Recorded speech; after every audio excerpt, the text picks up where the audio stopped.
From FMCSA's point of view, we are in a period where the overall results of the efforts that you and the MCSAP agencies and our agency and the industry and everybody is doing, since 2005, the number of people who are dying in large truck crashes is down dramatically.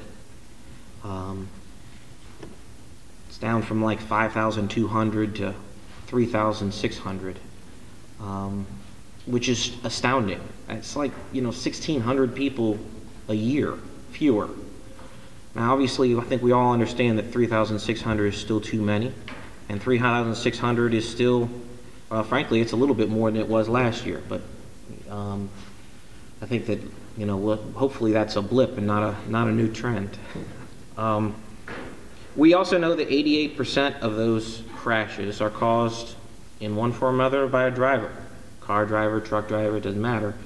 So the emphasis that we have and the nexus that you all have to commercial motor vehicle safety is really important to us, because it is through making sure that the drivers are safe that we can really make some progress with respect to the bottom line, which is always about saving more lives, preventing more injuries, preventing more crashes. I stand here today, and the topic is what's going on in the Beltway. Well, what's going on in the Beltway right now is that the Senate is debating the highway transportation bill. They are taking on amendments today.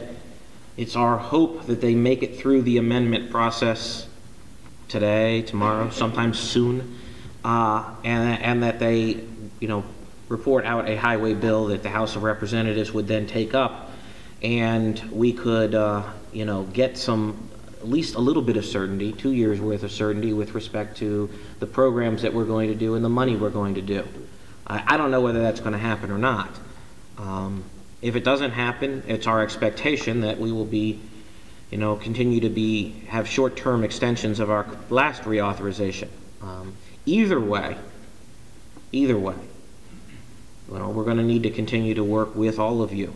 I want to give you a little overview about the data that's really valuable to us, what's happening in highway safety. What do we see as the reasons that it's taking place, some of our countermeasures. Then I want to spend a little bit of time talking about the relationship with your agencies, and what is it that your agencies in particular can do for highway safety specifically. So the good news is that in 2010, which is the last year we had complete data, it is the lowest fatality, the lowest number of fatalities virtually in record since 1949, but really since we've been keeping good data. It's the lowest fatalities that we've ever had. The bad news is that almost 33,000 people lost their lives that year. So clearly there's a whole lot more work to be done on all of our parts. Now some folks will say, and if you read some accounts over the last year or so, they'll say, well, the economy really is what's driving the fatality rate. In fact, there's less people on the highway, and that's why the numbers are going down. Well, not so fast. Is it possible that there was less travel? Somewhat, but not to that great extent. So what's the reason that fatalities may be dropping? Well, there really are several. Certainly compliance with laws that are on the books makes a world of difference, such as seatbelt regulations. 30 years ago, when I started in the law enforcement career, the safety belt rate in the state of New York was 11%. Can you imagine the number of individuals who are no longer with us simply because they never wore a belt? And because seatbelt laws were passed, starting back in 1984, how many thousands upon thousands of lives have been saved? Clearly, big numbers. Campaigns like Over the Limit, Under Arrest, Impaired Driving, the Click It or Ticket campaigns, Now Distraction. Bill mentioned it is a clear priority of our secretary. But yet, the best data we can come up with, somewhere in the average of 3,000 to 4,000 individuals are losing their lives in distracted driving of some form of that.